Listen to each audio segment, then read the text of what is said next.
Ia mencuri karya istrinya. Ia menjual cintanya demi tahta. Dan kini, tahtanya berubah menjadi neraka. Bab 4 bagian 2. Masih bolehkah saya mengikuti kelas Anda? Tanya Catra ragu-ragu. Tentu saja boleh.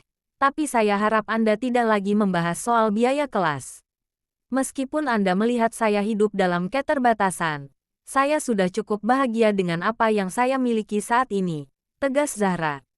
Baik, Bu. Sebentar lagi maghrib. Apakah Anda ingin berbuka di sini atau di luar? Di sini cukup jauh dari warung makan. Dan saya lupa mengingatkan Anda untuk membawa menu berbuka. Zahra terhenti sejenak. Oh, maaf. Saya langsung menyimpulkan. Apakah Anda berpuasa? Iya, saya berpuasa. Catra menjawab dengan nada ragu. Ini adalah puasa pertamanya sejak ia pergi meninggalkan Zahra 6 tahun lalu. Seiring dengan keputusannya meninggalkan sang istri, saat itu ia pun seolah meninggalkan Tuhannya.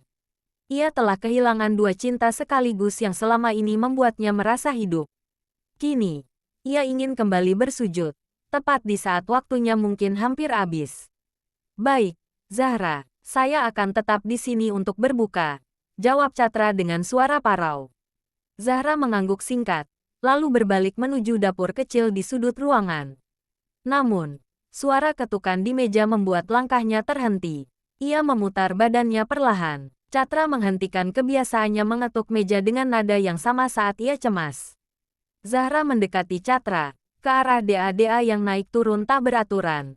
Ke arah napas yang terdengar berat, seolah sedang menahan sesuatu yang terlalu besar untuk disimpan sendiri. Pak Arka, panggil Zahra lirik. Ya, Bu, jawab Catra hati-hati. Zahra menelan ludah. Jemarinya menceng keram tepi meja kerja hingga memucat. Apa tadi Anda mengetuk meja? Kenapa aroma parfum Anda berubah?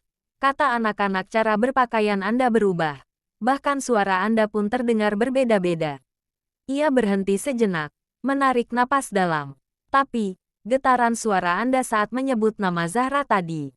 Kalimat itu menggantung. DA-DA-nya bergetar. Terasa sama dengan suara laki-laki yang menghancurkan hidup saya 6 tahun lalu. Catra membeku. Dunia seolah runtuh tepat di bawah kakinya. DARA-nya terasa berhenti mengalir. Tenggorokannya tercekat. Tak sanggup mengeluarkan satu pun kata pembelaan. Belum sempat ia bereaksi. Sesuatu yang hangat dan kental mengalir dari hidungnya. Menetes lurus ke atas kertas sketsa perhiasan yang sedang ia genggam. Merah, pekat, DARAH. Kepalanya berdenyut keras. Rasa sakit menjalan perlahan ke seluruh tubuhnya. Nafas Catra memburu. Tangannya gemetar. Prak, gelas di tangannya jatuh. Pecah berkeping. Zahra tersentak. Wajahnya seketika memucat. Pak Arka, Catra limbung. Pandangannya mengabur. Ruangan berputar. Dan suara Zahra terdengar semakin jauh. Seolah datang dari dasar laut yang gelap. Dalam detik terakhir sebelum TUBU hanya ambruk.